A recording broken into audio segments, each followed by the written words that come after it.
Have you checked your rigging? This chain plate is leaking. Why ignite a gas bottle? Who leak disaster? What's next? I'm Luis Neto. This is my voyage from refugee to refitting a sailboat. I'm a barber at sea, cutting through the waves. If I can do it, so you can.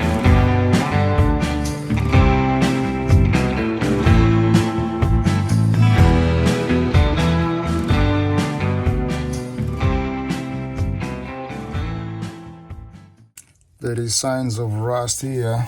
I'd better take this and inspect further. Previous owners added this, but I would rather be able to check the chain plates and stuff. So I'm gonna have to remove all this carpet and check what's going on under. I would rather have peace of mind when I have to do the sailing. So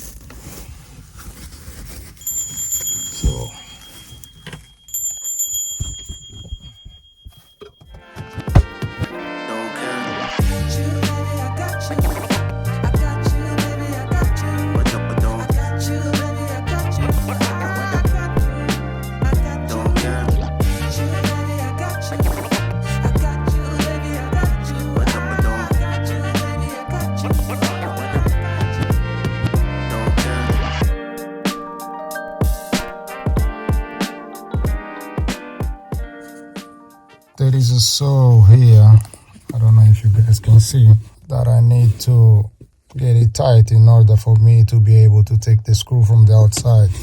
So I've got this vise here. Let's see if I can grab this with the vise. Now I just need to go and take it out from the outside.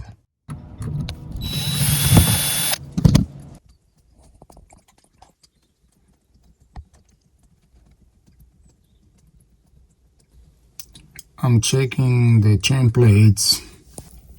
This is the hole that I just drilled here to drain all the water that is inside the chamber over here where the chain plates are attached. There is a bolt that snapped because it's corroded. So I might have, well, not I might, I will take all the screws, bolts, remove the chain plates, clean it, inspect them, and if they are okay, put it there back. Otherwise, build a new chain plate. But this is all the water that is coming after drilling this place. So I will do the same on the other side to remove all the water that is in there.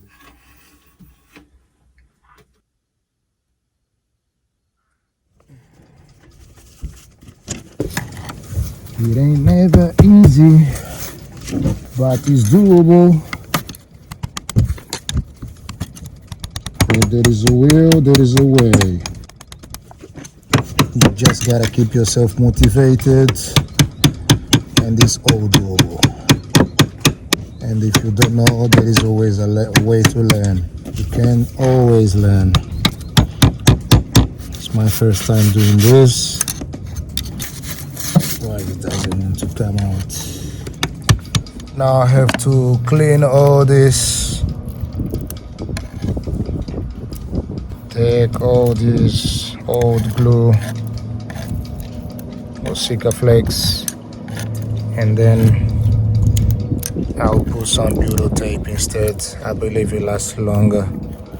Let me know in the comments below if is there anything better than butyl tape.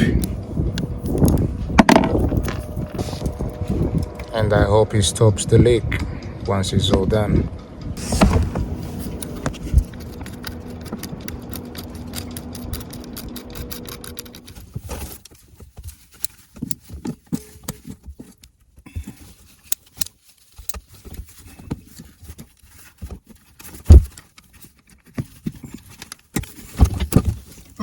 Sujo, the screw just came out. It's broken. I think I'm gonna have to talk to the rigger to see what he suggests. Okay, first screw gone. As you can see here, this is where the screw, the head of the screw just came out completely. Once again, I'm gonna have to check all this out.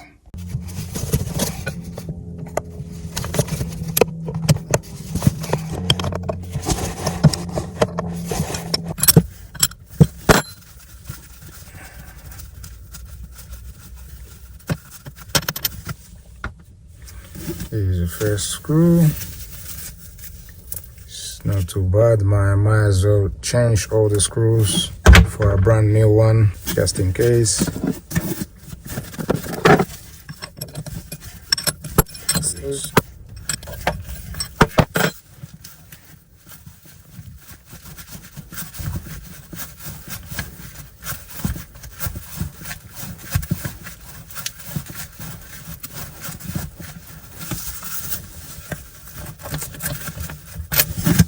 Oops, water coming here.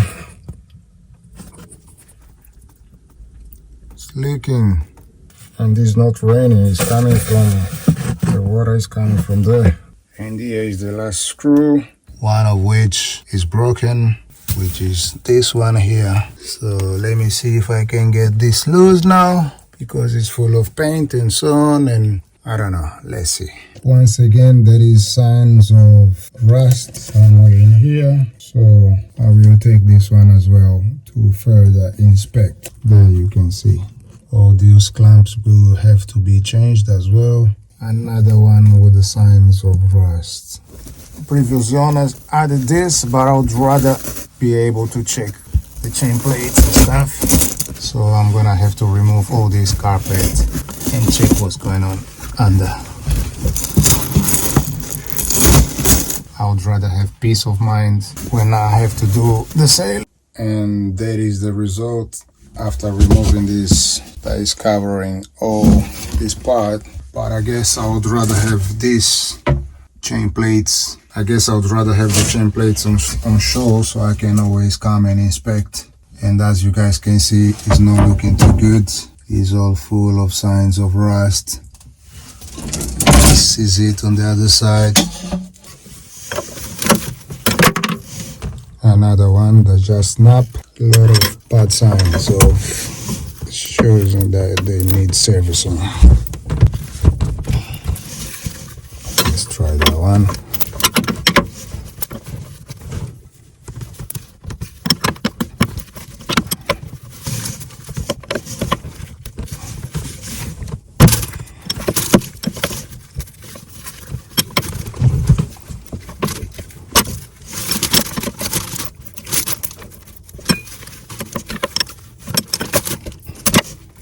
Another one.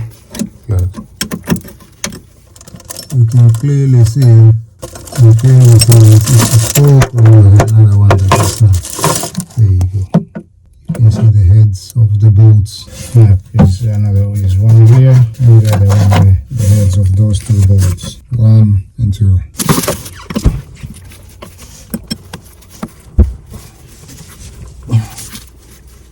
I have to remove those bolts that they are stuck. So a friend of mine advised me to get an impact driver or impact wrench. I went and asked the boatyard if they could borrow one. They were very kind enough to borrow me one. I think I'll just buy one as soon as I get home. And let's see how it goes. Okay, first screw out. Or better, first bolt out. Let's see the next.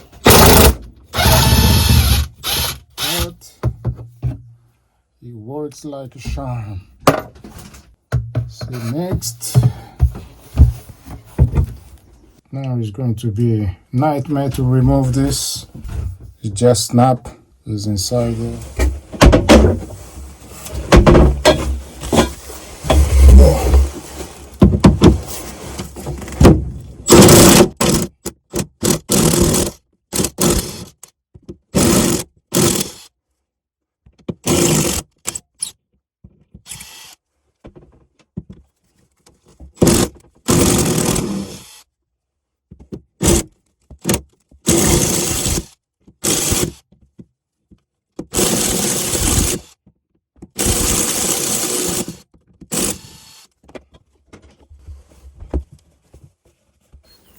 With this camera, I'll be able to see inside and check how it is. Or where you point the camera, then you can see here on the computer.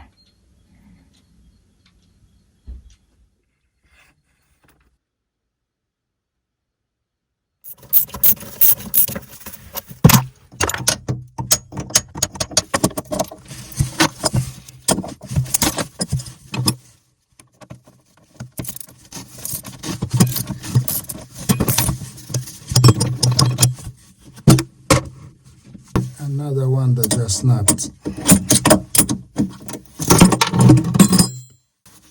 There you go. Wow.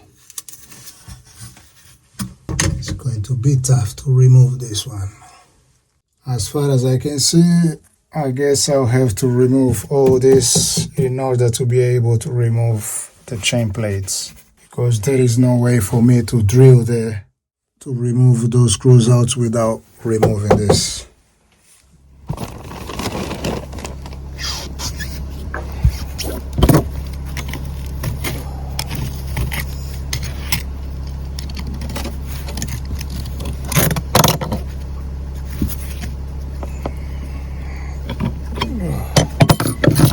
Okay.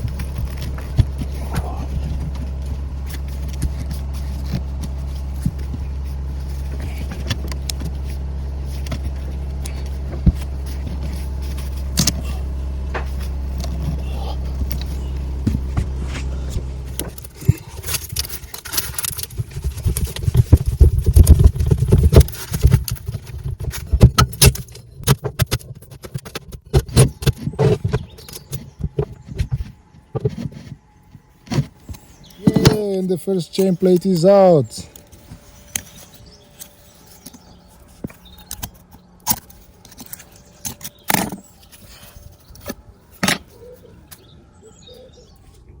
Here I've managed to remove the nuts or bolts. Some of them snap the head, as you can see there. This is out. This one, the head snapped. One came out fairly easy, and the other one also the head snap, as you can see in here. Here is another one.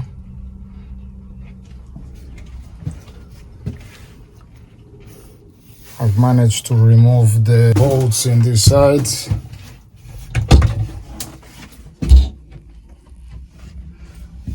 As you can see here, another case where the bolt snap. It is out, snap, out, snap, and out. On the other side as well, some of them snap and some came out fairly easy. No chain plates. I've got the chain plates here. I'm gonna have to clean them and buffer.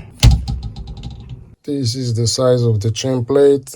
So I need to buy 1, 2, 3, 4, 5 screws for each chain plate. There are 6 in total chains. Hello guys.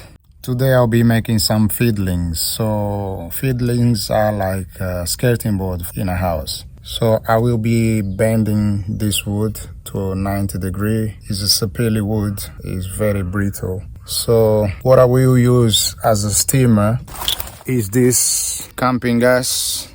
That's what I will use to boil the water and create some steam. So what I've done, I have removed this part. I'll rinse it a little bit with water and I'll boil it under with some chalk.